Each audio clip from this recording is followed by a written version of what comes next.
صحابہ کرام رضی اللہ تعالیٰ عنہ کی بھی کیا مزے کی زندگی تھی۔ جب بھی پریشان ہوتے تو روح کائنات صلی اللہ علیہ وآلہ وسلم کا چہرہ دیکھنے مسجد نبوی کی طرف چل پڑتے۔ والدین کے ساتھ حسن سلوک فرض بھی ہے اور قرض بھی۔ فرض آپ کو جنت میں لے جائے گا اور قرض آپ کی اولاد آپ کو چکائے گی۔ اللہ صلی اللہ علیہ وآلہ وسلم نے ارشاد فرمایا، تمہاری نجات کا ذریعہ یہ ہے کہ تم اپنی زبان پر قابو رکھو اور اپنے گناہوں پر رویا کرو۔ کریم صلی اللہ علیہ وآلہ وسلم نے ارشاد فرمایا، اگر جوتے کا تسمہ بھی ٹوٹ جائے تو اللہ سے مانگو۔ صلی اللہ علیہ وآلہ وسلم نے فرمایا، سفید لباس پہنا کرو کیونکہ وہ زیادہ پاکیزہ اور زیادہ طیب ہے، اور اپنے مردوں کو اسی میں کفناؤ، لوگوں کے درمیان صلح کراؤ۔ اللہ صلی اللہ علیہ وآلہ وسلم نے ارشاد فرمایا، نیکی انسان کی عمر کو زیادہ کرتی ہے۔ رسول کریم صلی اللہ علیہ وآلہ وسلم نے ارشاد فرمایا، جسے غم و افکار گھیر لیں اسے چاہیے کہ لا حول ولا قوت الا باللہ بکثرت پڑھا کرے۔ اللہ صلی اللہ علیہ وآلہ وسلم نے ارشاد فرمایا، اوپر والا ہاتھ نیچے والے ہاتھ سے بہتر ہے۔ اوپر کا ہاتھ خرچ کرنے والے کا ہے اور نیچے کا ہاتھ مانگنے والے کا۔ رسول اللہ صلی اللہ علیہ وآلہ وسلم نے فرمایا، دو نعمتیں ایسی ہیں جن کے بارے میں بہت سے لوگ خسارے میں ہیں، صحت اور فراغت۔ قیامت کے دن مال اور اولاد نفع نہیں دے گی۔ پاک عرش کی بلندی سے فرش پر اس لیے بھیجا گیا تاکہ فرش پر موجود انسان کو عرش والے سے ملا دے۔ یہ مال اور بیٹے تو محض دنیا کی زندگی کی زینت ہیں، ورنہ آپ کے پروردگار کے ہاں باقی رہنے والی نیکیاں ہی ثواب کے لحاظ سے بھی بہتر ہیں اور اچھی امیدیں لگانے کے لحاظ سے بھی۔ رسول اللہ صلی اللہ علیہ وآلہ وسلم نے ارشاد فرمایا، نیک شخص بری موت سے نہیں مرتا۔ حد باری تعالیٰ ہے، ایسا بھی کوئی ہے جو اللہ کو اچھا قرض دے، پس اللہ اسے بہت بڑھا چڑھا کر عطا فرمائے۔ اللہ ہی تنگی اور کشادگی کرتا ہے اور تم سب اسی کی طرف لوٹائے جاؤ گے۔ رسول اللہ صلی اللہ علیہ وآلہ وسلم نے فرمایا، جس شخص کے ساتھ کوئی بھلائی کی گئی اور اس نے بھلائی کرنے والے سے جزاک اللہ خیر کہا، اس نے اس کی پوری تعریف کر دی۔ مانے مصطفیٰ صلی اللہ علیہ وآلہ وسلم، تم میں سے کوئی شخص کامل مومن نہیں بن سکتا حتیٰ کہ وہ اپنے بھائی کے لیے وہی چیز پسند کرے جو وہ اپنے لیے کرتا ہے۔ قرآن میں اللہ تعالیٰ فرماتا ہے، بے شک اللہ اور اس کے فرشتے حضور صلی اللہ علیہ وآلہ وسلم پر رحمت بھیجتے ہیں، اے ایمان والو تم بھی ان پر درود و سلام بھیجا کرو۔ رسول اللہ صلی اللہ علیہ وآلہ وسلم نے ارشاد فرمایا، صبر کے ساتھ آسانی کا انتظار کرنا عبادت ہے۔ اکرم صلی اللہ علیہ وآلہ وسلم نے ارشاد فرمایا، زنا مت کرو، سن لو جس نے اپنی شرمگاہ محفوظ رکھی وہ جنتی ہے۔ ابو ہریرہ رضی اللہ تعالیٰ عنہ، جب تم وضو کرو تو بسم اللہ والحمد للہ کہہ لیا کرو، جب تک تمہارا وضو باقی رہے گا اس وقت تک تمہارے فرشتے یعنی کرامن کاتبین تمہارے لیے نیکیاں لکھتے رہیں گے۔ نبی اکرم صلی اللہ علیہ وآلہ وسلم نے ارشاد فرمایا، میری امت کو قیامت کے دن اس حالت میں بلایا جائے گا کہ وضو کے اثر سے ان کی پیشانیاں اور دیگر اعضاء چمک رہے ہوں گے، پس جو شخص تم میں سے اپنی چمک لمبی کرنا چاہے تو کر لے، جہاں تک وضو کا پانی پہنچے گا وہیں تک مومن کی سجاوٹ پہنچے گی۔ بہت بڑا فائدہ یہ ہے کہ وضو کے پانی کے قطرات سے آدمی کے چھوٹے موٹے گناہ بھی خود بخود جڑ جاتے ہیں۔ اللہ کو زبان اور دل کا سخت ہونا پسند نہیں، اسی لیے اللہ نے ان دونوں کو بغیر ہڈی کے بنایا ہے۔ اللہ صلی اللہ علیہ وآلہ وسلم نے ارشاد فرمایا، جب روح قبض کی جاتی ہے تو نظر اس کا پیچھا کرتی ہے۔ حضور صلی اللہ علیہ وآلہ وسلم کا مزہ۔ ایک شخص نے نبی پاک صلی اللہ علیہ وآلہ وسلم سے سواری مانگی تو ارشاد فرمایا، ہم تمہیں اونٹنی کے بچے پر سوار کریں گے۔ اس نے عرض کی، میں اونٹنی کے بچے کا کیا کروں گا؟ رسول کریم صلی اللہ علیہ وآلہ وسلم نے ارشاد فرمایا، اونٹ کو اونٹنی ہی تو جنم دیتی ہے۔ کریم صلی اللہ علیہ وآلہ وسلم نے فرمایا، جب کوئی شخص سو کر اٹھے اور پھر وضو کرے تو 3 مرتبہ ناک جھاڑے، کیونکہ شیطان رات بھر اس کی ناک کے نتھے میں رات گزارتا ہے، جس سے آدمی پر سستی غالب آ جاتی ہے، پس ناک جھاڑنے سے وہ سستی دور ہو جائے گی۔ جو عورت تمہیں پسند ہو اس سے نکاح کرو، 2، 3 یا 4 سے کرو، لیکن ان کے درمیان عدل نہیں کر سکتے تو 1 سے نکاح کرو۔ حضرت امام حسن علیہ السلام نے فرمایا، کھانے سے قبل ہاتھ دھونے سے فقر دور ہوتا ہے اور کھانے کے بعد ہاتھ دھونے سے غم دور ہوتا ہے۔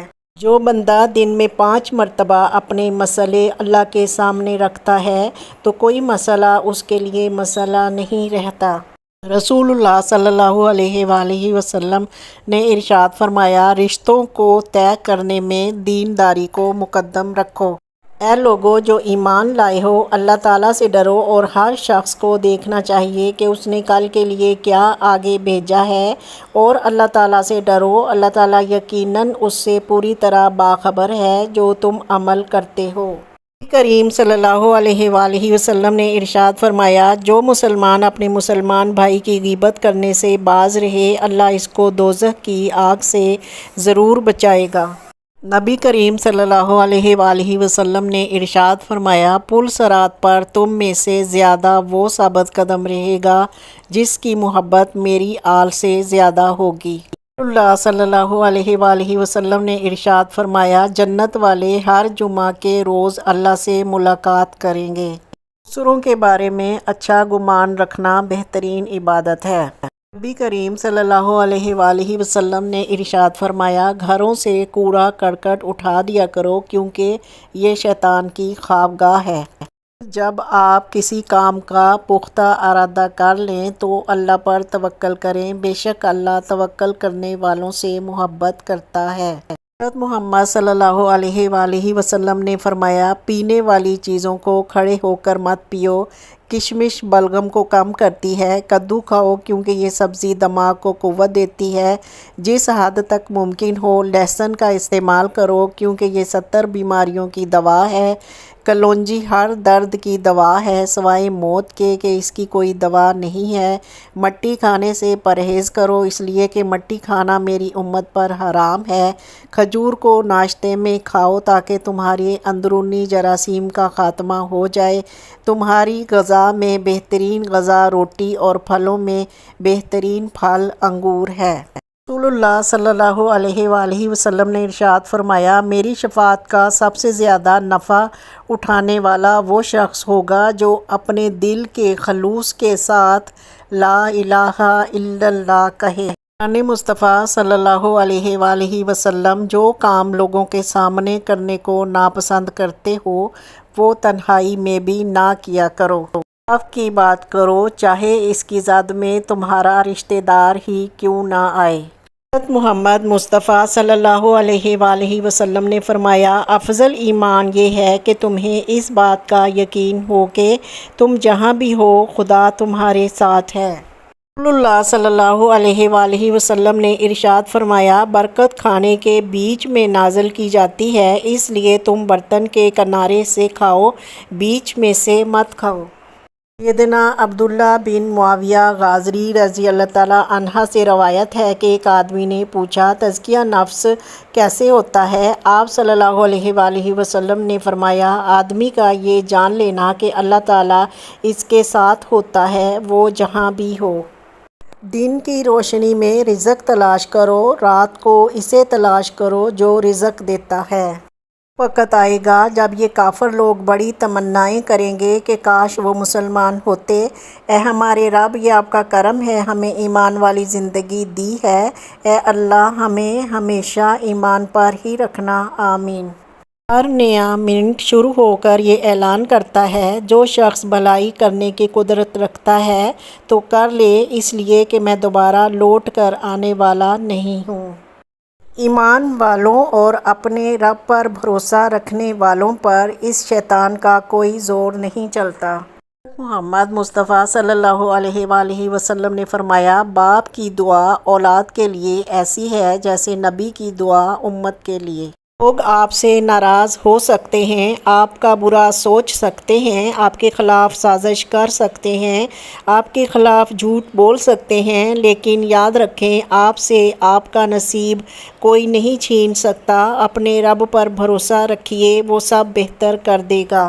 تھوڑی سی تھکاوٹ پر نماز نہ چھوڑ اے مومن، ان سے کچھ سیکھ جنہوں نے جسم میں خنجر ہوتے ہوئے بھی آخری سجدہ نہ چھوڑا، اور اللہ سے اس کا فضل مانگا کرو۔ انسان پوری زندگی میں 3 چیزوں کے لیے محنت کرتا ہے: میرا نام اونچا ہو، میرا لباس اچھا ہو، میرا مکان خوبصورت ہو، اور وفات ہوتے ہی اللہ پاک سب سے پہلے اس کی 3 چیزوں کو بدل دیتا ہے: نام مرحوم، لباس کفن، مکان قبر۔